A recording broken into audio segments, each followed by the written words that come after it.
Morning. Morning. I was asked to talk about the advent of hope. And the invitation to talk said, from old ways to new through the birth of a child, the disclosure that the peaceable kingdom of God comes not through power and might, but through the new birth of daughters and sons of God. This suggests an altered image of God, one who births and co-creates that which is good into being. And that little phrase, the peaceable kingdom of God, really gripped me. Jesus frequently referred to the kingdom of heaven. He taught us to pray, your kingdom come. And there are references in the Bible to the kingdom of this world. Negative references, always. So let's have a think about that this morning. Are there really two kingdoms? What are they like? Kings.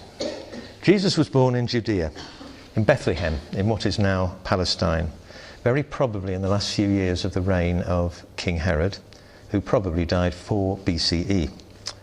So what about Herod? We've just heard about him in that very long reading, sorry about that. Herod was born in about 74 BCE into a high-ranking Idumean family which had adopted the Jewish faith. But he was not considered Jewish by strict Jews, so he was always a bit insecure. He played the political game well and was appointed governor of Galilee at the age of 25. A few years later, he lost his position in a coup, but appealed to Rome, which eventually appointed him king of the Jews. Over a few years, there was a lot of war, but by 36 BCE, Jerusalem had been captured, and he had been installed as king of the Jews by a Roman army. Even as a Roman puppet king, Herod was very vulnerable. Vulnerable to assassination, vulnerable to revolts, and vulnerable to the Romans losing faith in him as somebody who could deliver. He was, therefore, paranoid. During the course of his 33-year rule, he had 7 members of his family executed on 5 separate occasions, so it wasn't just one fit of temper. 3 sons, Alexander, Aristobulus and Antipater, 1 wife, Mariam, 2 brothers-in-law, one of whom was high priest at the time, and 1 mother-in-law, Alexandra, who really was trying to overthrow him, as mother-in-laws do. Herod was known as a great builder. He built to satisfy his own ego and his desire for luxury. He built to show the Romans he was one of them, and he built to try to curry favour with the Jews, to try to show them he was one of them. The Second Temple was his project. Even today, the Wailing Wall at which Jews pray was part of the temple built by Herod. It's a very holy place, built by a violent scoundrel, which is interesting. But he also built in a paranoid attempt to protect himself. I visited Israel-Palestine a few years ago and had the privilege of going to Masada. Imagine the floor of the Jordan Valley, very low, hot, flat. One of the lowest, flattest, hottest places on earth. And the Judean hills rise up on the west side of the valley, and Masada is a kind of outrider from those Jewish hills, right there in the middle of the desert. It's a flat-topped hill with cliffs all around. They're at least 300 foot high. They're very difficult to climb. The plateau at the top is about 1/3 of a mile long, and early on in his reign, Herod identified Masada as a bolt hole, and he built a fortified palace there, followed by other palaces. Building and maintaining these palaces took a massive amount of determination and resources. It was built to withstand a prolonged siege, something the Jewish rebels accomplished there 70 years later when they rebelled against Rome. Masada had no water of its own, so several huge reservoirs had to be carved out of the rock and a hill stream diverted to nearby. Then the reservoirs were continuously filled by endless streams of donkeys plodding up the cliff paths. And there were many huge food stores, and there was a life of luxury within this extraordinary desert setting. Swimming pools on a plateau in the desert, can you imagine? Now, why are we considering all this? Because it shows what worldly power does to protect itself, to protect and enjoy its own power and interests. Herod is an extreme example. But the same approach can be seen with Mao, Hitler, Stalin, and many other dictators.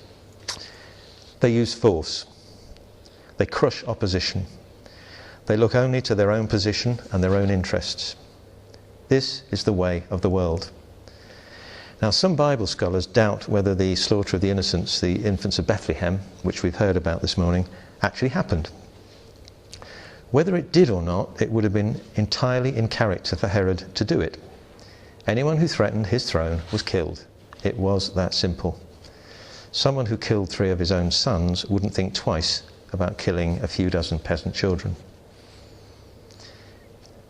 Our question for us is, how does this approach operate at a domestic level in our everyday lives, in our families?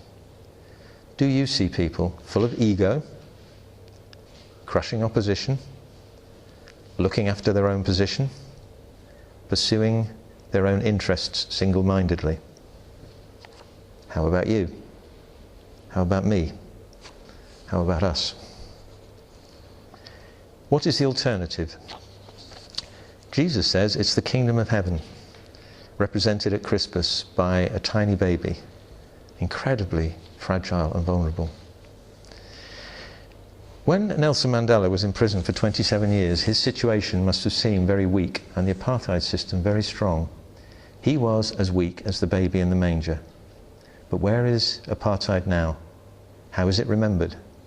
How is Mandela remembered and celebrated today? Was Mandela building for the future? Will his work endure? I think so. How about that modern Herod, Stalin? When someone mentioned the Pope to Stalin, he said, "The Pope? How many divisions has he got?" At the time, the Soviet army had a lot of divisions. Their armed forces were enormously powerful, and they were at Stalin's beck and call. The world can appear very powerful. Most of us can remember the Soviet Union appearing an impregnable monolith. It's gone now. Almost everything that Stalin tried to build has vanished, and he is known to history as a monster. But while he had power, there was a terrible cost. Sometimes the monster appears to win. Stalin died in his bed, full of power, feared by all. Some domestic, everyday family tyrants are brought to account, but many aren't. In his own terms, Herod was a success. He died in his bed after ruling for 37 years in all, survived lots of threats, enjoyed lots of power and luxury, and left his kingdom to his surviving sons. And he left behind many incredible buildings for people to marvel at. But like Stalin, nobody who knew him personally loved him, and history has not been kind to him in his unscrupulous tyrannical brutality. Why people like him appear to get away with it is one of life's mysteries, and something that we have to leave with God. Our job, our challenge, surely, is to avoid being sucked into the way of the world, to avoid being seduced by all that power, not to go the way of Constantine, the Crusaders, the Inquisition, and all those who ally force to faith.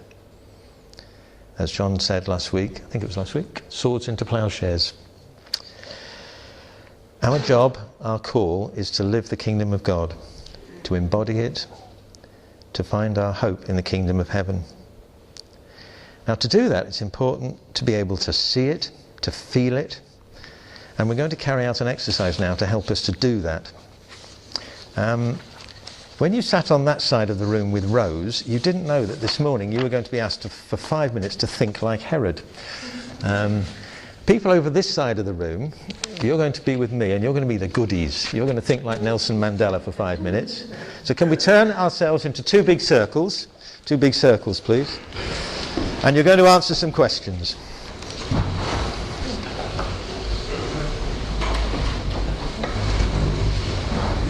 Five minutes.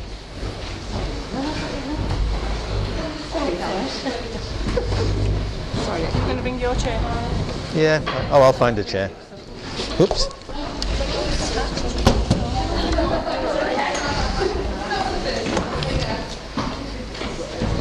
We are the kingdom of heaven. We're thinking like Nelson Mandela. And we've got 5 minutes to come up with answers to 5 questions. On what basis do I relate to other people?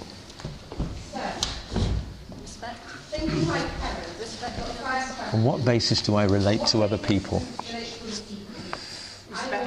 Respect, okay. What's important to me? Inclusive. Yep. Question 1. On what basis Equality. do you relate to Equality, yep. Love. Yep. Fairness. Fairness. Fairness, yep. Not thinking of them as being separate people at all, but the same as me. All right. Right. Listening to them.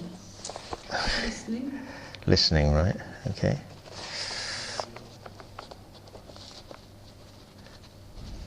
Not seeking revenge. Okay.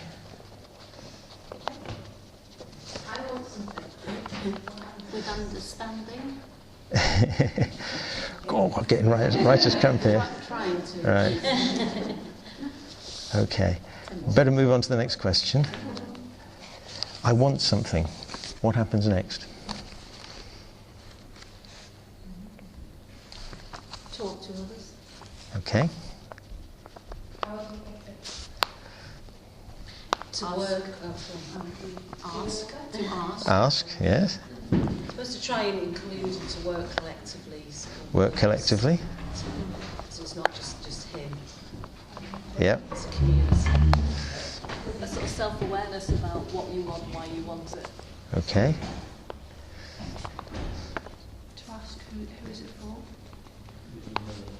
Whether what you want is for you or... Right. Check whether our wanting is consistent with the desire of God. Ooh.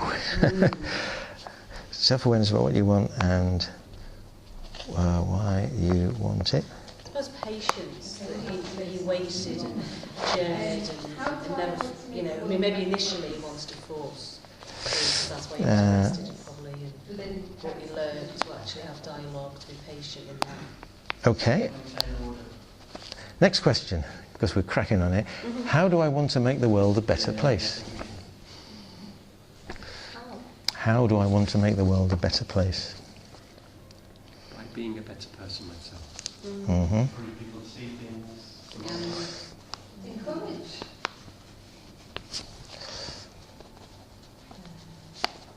Okay. To encourage justice. To see the potential in others that people will just dismiss. How do I want to make the world a better place? Mm-hmm.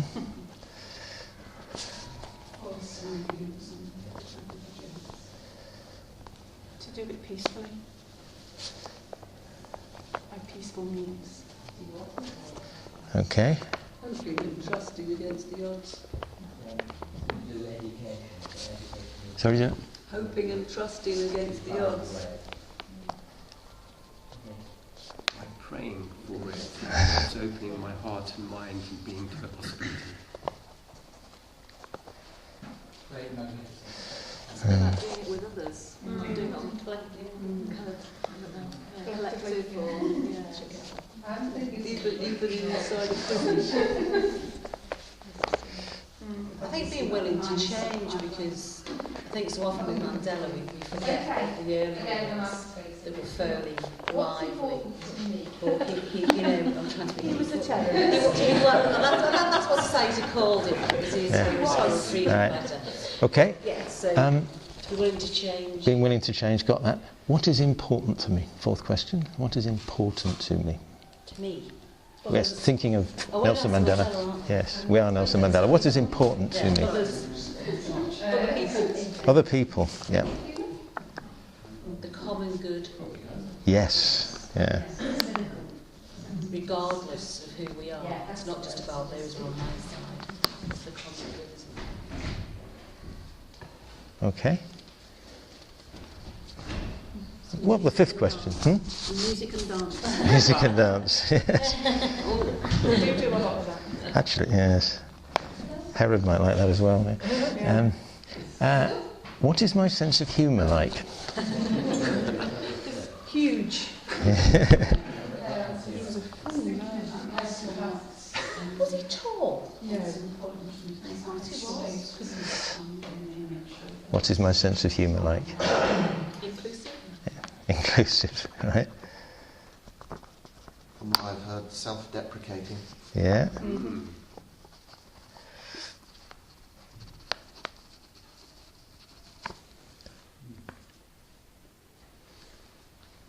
There's something about it being not sarcastic or not at somebody else's expense, isn't it? That kind of ironic though. Okay.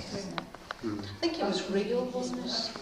His life was real. It was probably quite raw and quite real. You do forget again, he grew up in an small African village. He would have had a lot of, we see him often as a statesman. Yeah. But actually there was a great richness there, wasn't there? In his face. So I think it's probably quite a real and down-to-earth fella.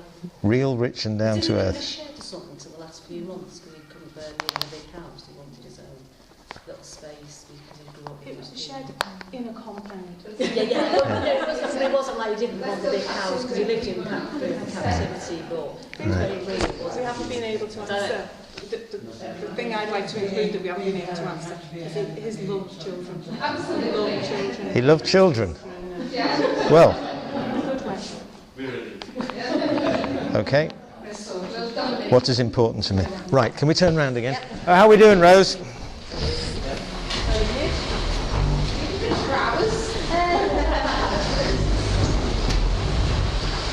Goodness takes just a bit longer. Never tell us what to do.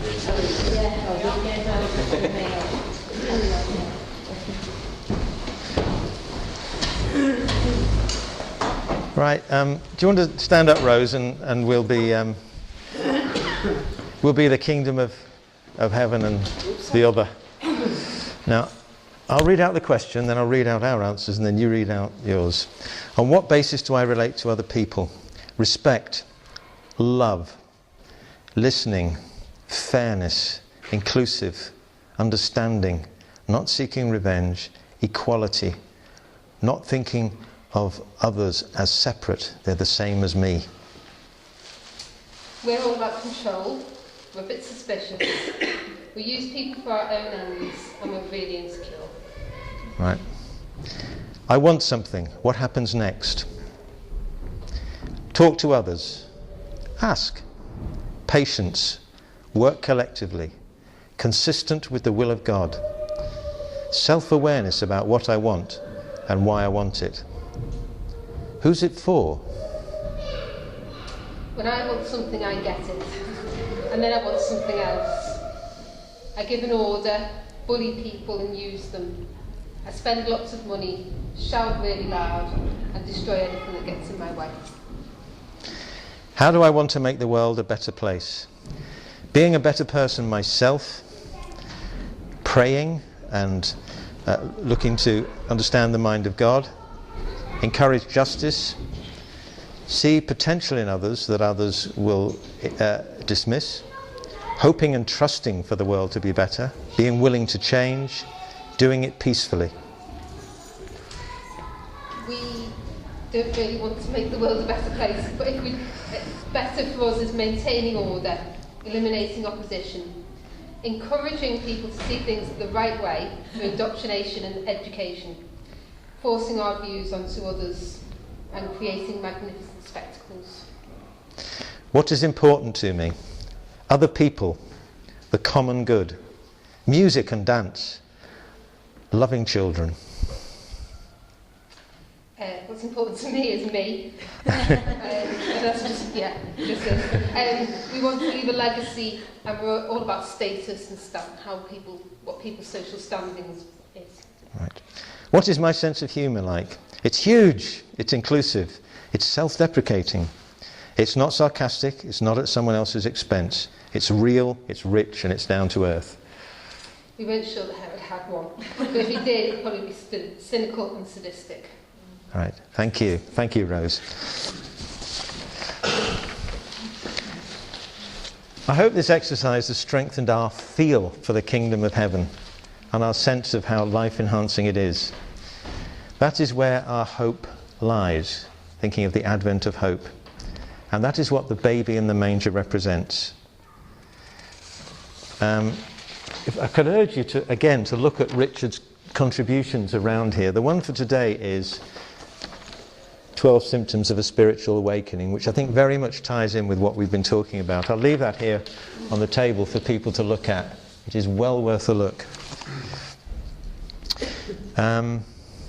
Because one can be analytical and intellectual about these two kingdoms, but in the end we have to feel them. We have to be sensitized to them. And I do hope this morning has helped. Thank you.